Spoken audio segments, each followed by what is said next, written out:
Super Saravana stores அத்தனை பேரும் அள்ளும் ஆடி தள்ளுபடி. தமிழக வெற்றிக் கழகத்தின் ஊடக மற்றும் செய்தி தொடர்பு அணி நிர்வாகிகள் நியமனம் செய்யப்பட்டிருக்கின்றனர் என்ற முக்கிய செய்தியை பார்க்கிறோம். கூடுதல் விவரங்களோடு இணைகிறார் எமது செய்தியாளர் மணிகண்டன். மணிகண்டன், வணக்கம். நிறைய புதுமுகங்கள் இணைஞ்சிருக்காங்க, மாற்றுக் கட்சியிலிருந்தெல்லாம் இணைஞ்சிருக்காங்க தாவேக்கால. யார் யாரெல்லாம் தற்பொழுது இந்த செய்தி தொடர்பு அணியில் அங்கம் பிடிச்சிருக்காங்க? விரிவான தகவல்களை பதிவு பண்ணுங்க.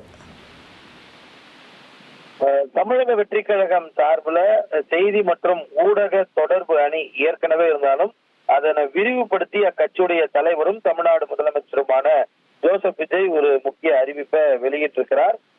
இந்த அணியை பொறுத்தவரையில ஏற்கனவே ராஜ்மோகன், ரமேஷ் ஆகியோர் கட்சியில் இருந்த போது முக்கிய பிரமுகர்களாக இருந்து அணியில இருந்தனர். இந்த நிலையில அமைச்சர்களாகியதற்கு பிறகாக அரசு அமைந்தவுடனாக இந்த அணி தற்போது விரிவுபடுத்தப்பட்டிருக்கிறது.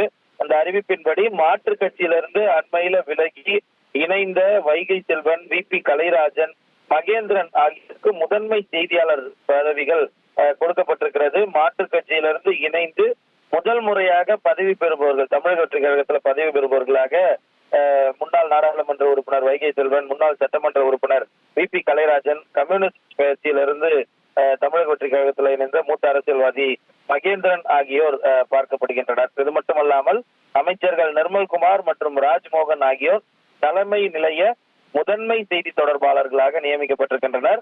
அணியுடைய பொறுப்பாளராக அமைச்சர் ராஜ்மோகனும் ஒருங்கிணைப்பாளராக அமைச்சர் ரமேஷும் நியமனம் செய்யப்பட்டிருக்கின்றனர். இது மட்டும் அல்லாமல் அந்த அணியில தேசிய செய்தி தொடர்பாளர்களாக பெலிக்ஸ் ஜெரால்ட், வழக்கறிஞர் சத்யகுமார், வீர விக்னேஸ்வரன், தேன்மொழி பிரசன்னா, காங்கிரஸ் கட்சியிலிருந்து விலகி இணைந்த அமெரிக்க வி நாராயணன், அதிமுகவிலிருந்து விலகி இணைந்த வழக்கறிஞர் சசிரேகா, பழ செல்வகுமார், விவேக் கணநாதன் ஆகியோரும் மாநில செய்தி தொடர்பாளராக 8 பேரும், மாநில வலைதள செய்தி தொடர்பாளர்களாக தமிழன் ராகுல் காந்தி, தியாகராஜன், நரேஷ்குமார் ராஜேந்திரன் ஆகியோர் அறிவிக்கப்பட்டிருக்கின்றனர். புதிய நிர்வாகிகள் அனைவருக்கும் வாழ்த்துக்களையும் கட்சியின் ஆக்கப்பூர்வ பணிகள் குறித்து உத்தரவு மற்றும் ஆலோசனையின்படி பொதுச் செயலாளர் ஆனந்த் அவர்களுடைய வழிகாட்டுதலின்படி புதிய நிர்வாக பணிகளை மேற்கொள்வார்கள் என்றும் அவர்கள் அனைவருக்கும் கட்சியின் நிர்வாகிகள், தோழர்கள் முழு ஒத்துழைப்பு வழங்கிட வேண்டும் என்று தமிழக வெற்றி கழக தலைவரும் தமிழ்நாடு முதலமைச்சருமான ஜோசப் விஜய் அறிவித்திருக்கிறார்.